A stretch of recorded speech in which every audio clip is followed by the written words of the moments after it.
Bismillahirrahmanirrahim. Today we are going to start the numericals of unit number 7. Let's start first numerical.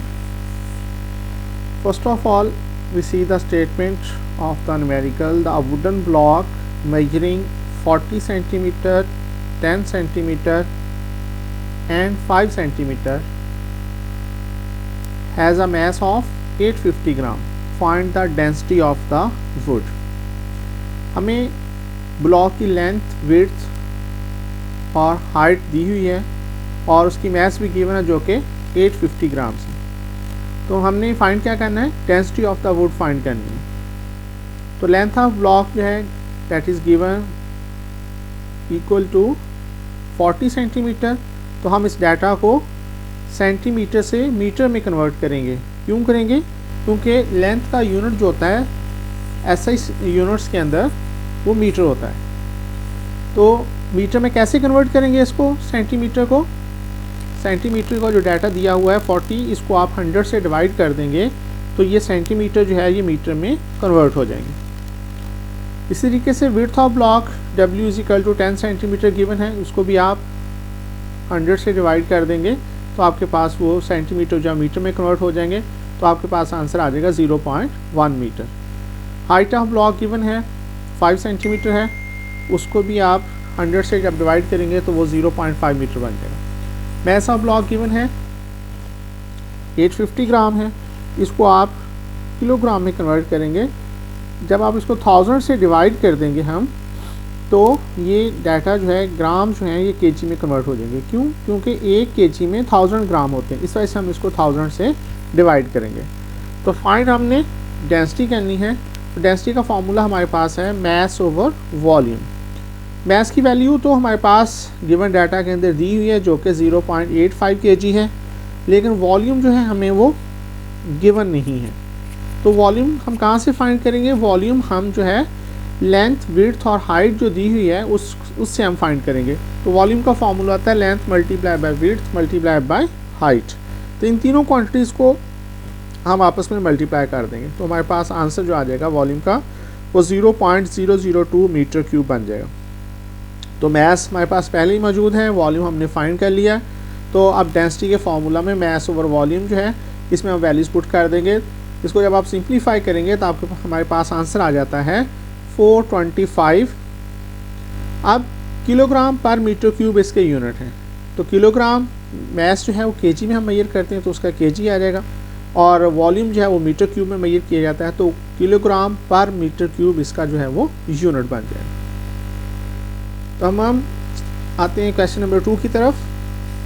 How much would be the volume of ice form by freezing 1 litre of water. हमारे पास water की quantity जो है वो 1 litre है. हमसे पूछा ये आ रहा है कि जब हम इस 1 लीटर ऑफ वाटर को फ्रीज़ कर देंगे तो उसके वॉल्यूम में क्या चेंज आएगी, उसका वॉल्यूम कितना बन जाएगा, क्या उसका वॉल्यूम डिक्रीज़ होगा या वॉल्यूम इंक्रीज़ होगा. हम इसको सॉल्व करके चेक करते हैं कि उसके वॉल्यूम में क्या चेंज आती है. तो वॉल्यूम ऑफ वाटर जो हमें गिवन है उसको हमने V1 से रिप्रेजेंट कर लिया, that is equal to 1 litre. Density of water ρ1 से रिप्रेजेंट किया उसको, that is equal to 1000 kilogram per metre cube. तो ये हमें मालूम होनी चाहिए, पहले से नोन होनी चाहिए क्योंकि ये डाटा क्वेश्चन के अंदर गिवन नहीं है.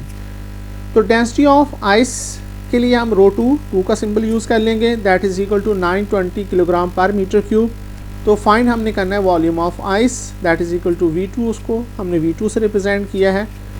तो हमें ये मालूम है कि यहाँ पर मैस जो है हाँ वो वाटर की हो या वो आइस की हो तो वो एक कांस्टेंट क्वांटिटी है. इसी चीज़ को हम यूज़ करते हुए हम दोनों को कंपेयर कर लेते हैं. Mass of ice is equal to mass of water, क्योंकि ये दोनों कांस्टेंट क्वांटिटीज़ हैं, इनमें चेंज नहीं आएगा क्योंकि आपने पहले पढ़ लिया कि मैस जो है कांस्टेंट क्वांटिटी होती है. तो मैस का फॉर्मूला कहाँ से आएगा हमारे पास, ρ2 multiply V2 is equal to ρ1 multiply by V1. तो मैस का ये वाला फार्मूला जो है जो हम देख रहे हैं ये हमारे पास डेंसिटी से निकलता है, डेंसिटी से ड्राइव होता है. Density is equal to mass over volume होता है. तो वॉल्यूम जो है जब इसको हम दूसरी साइड पर लेके जाएंगे इक्वेशन के तो इधर आकर मल्टीप्लाई हो जाएगा. तो मैस हमारे पास आ जाएगा डेंसिटी मल्टीप्लाइड बाय वॉल्यूम. तो मैस किसके इक्वल हो गया, डेंसिटी और वॉल्यूम के प्रोडक्ट के। तो यही फार्मूला हमने यहाँ पे यूज़ किया है कि आइस के लिए हमने सिंबल 2 यूज़ किया और वाटर के लिए हमने 1 का सिंबल यूज़ किया। तो product of density multiplied by volume, similarly product of density multiplied by volume, ये इस तरह फार्मूला हमारे पास आ जाता है। तो यहाँ से हमने V2 की वैल्यू फाइंड करनी है, तो अब हमारे पास क्या आ जाएगा, ρ1 मल्टीप्लाई V1 डिवाइडेड बाई ρ2। तो ये सारी वैल्यूज़ हमारे पास मौजूद हैं। Density of water 1000 kilogram per metre cube है, वॉल्यूम जो है 1 लीटर है, और डेंसिटी ऑफ आइस ρ2 जिसको हमने ρ2 से डिनोट किया है, उसकी वैल्यू जो है 920 है। इसको आप सिंप्लीफाई करेंगे तो हमारे पास जो आंसर आता है 1.09 लीटर।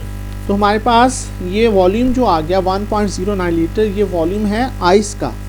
इसका मतलब क्या हुआ कि जब हमने 1 लीटर वाटर को फ्रीज़ किया तो उसके बाद उसका जो वॉल्यूम आइस का बन गया वो 1.09, इट मीन्स उसका वॉल्यूम जब इंक्रीज़ हो गया, कितना इंक्रीज़ आया उसके अंदर, 0.09 लीटर उसके वॉल्यूम में इंक्रीज़ आ गया। यानी कि अगर आप 1 लीटर वाटर को फ्रीज़ करते हैं तो उसका जो वॉल्यूम है वो इंक्रीज़ होकर 1.09 लीटर बन जाएगा। क्लियर? चलिए जी हम नेक्स्ट क्वेश्चन की तरफ मूव करते हैं। Question number 3, calculate the volume of the following objects. An iron sphere of mass 5 kg. The density of iron is 82,000 kilogram per metre cube. हमारे पास mass given है और उसकी density given है। mass of iron sphere जो है that is equal to 5 kg और density given है that is 82,000 kilogram per metre cube. तो हमने volume उसका फाइंड करना है। तो वेरी सिंपल, वॉल्यूम का फॉर्मूला जो होता है mass over density होता है। तो mass और density भी given है हमारे पास और mass भी गिवन है, दोनों वैल्यूज पुट कर देंगे। मैस 5 है और डेंसिटी 82,000 है। अच्छा ओके, यहाँ पर एक ज़ीरो का और बेटा इजाफा होगा। तो जब आप इसको डिवाइड कर देंगे तो हमारे पास इसका आंसर जो आता है 6.09 मल्टीप्लाइड बाय 10⁻⁻⁴ मीटर क्यूब जो है हमारे पास वॉल्यूम बन जाता है। Clear? Next he question number 4, density of air is 1.3 kilogram per metre cube. Air की डेंसिटी हमें दे दी गई है। Find the mass of air, हमने एयर की मास को कैलकुलेट करना है इन अ रूम मेजरिंग, जिसकी रूम की लेंथ, विड्थ और हाइट हमें दे दी गई है। तीनों चीज़ें दी हुई हैं तो हम मास उसकी कैलकुलेट करेंगे, एयर की मास कितनी होगी। अब हम देखते हैं डेंसिटी ऑफ एयर हमें गिवन है जो कि 1.3 किलोग्राम पर मीटर क्यूब है। वॉल्यूम ऑफ द रूम हमारे पास लेंथ, विड्थ और हाइट गिवन है। हम इन तीनों क्वांटिटीज़ को आपस में मल्टीप्लाई कर देंगे तो हमारे पास उसका वॉल्यूम आ जाएगा जो कि 160 बनता है मीटर क्यूब है। मास ऑफ एयर आपने फाइंड करनी है हमने, तो mass is equal to volume multiplied by density. Mass का फॉर्मूला वॉल्यूम और डेंसिटी के प्रोडक्ट के इक्वल है। दोनों क्वांटिटीज़ को हम जब मल्टीप्लाई कर देंगे तो हमारे पास 208 kg जो है वो मास आ जाएगी। यानी कि इस रूम की डायमेंशन के अंदर हमारे पास जो मास ऑफ एयर होगी वो 208 किलोग्राम होगी, जबकि डेंसिटी ऑफ एयर जो है 1.3 होगी। नेक्स्ट क्वेश्चन है, student presses her palm by the her thumb. जैसे फिगर में दिखाया हुआ है कि एक स्टूडेंट जो है अपने थंब से पाम को प्रेस कर रहा है। फोर्स जो अप्लाई कर रहा है वो 75 न्यूटन है। How much would be the pressure under the thumb.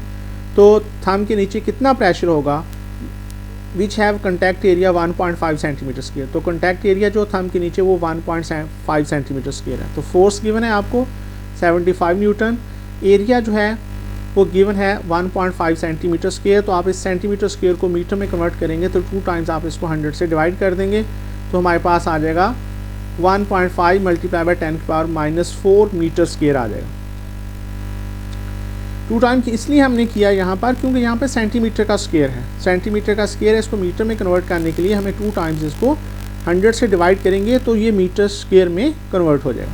Pressure हमने फाइंड आउट करना है। प्रेशर का फॉर्मूला हमें मालूम है कि pressure is equal to P is equal to F/A होता है। तो फोर्स भी हमें गिवन है जो कि 75 न्यूटन है और एरिया भी गिवन था, उसको हमने जस्ट सेंटीमीटर को मीटर में कन्वर्ट किया यहाँ पर, तो उसकी वैल्यू पुट कर देंगे।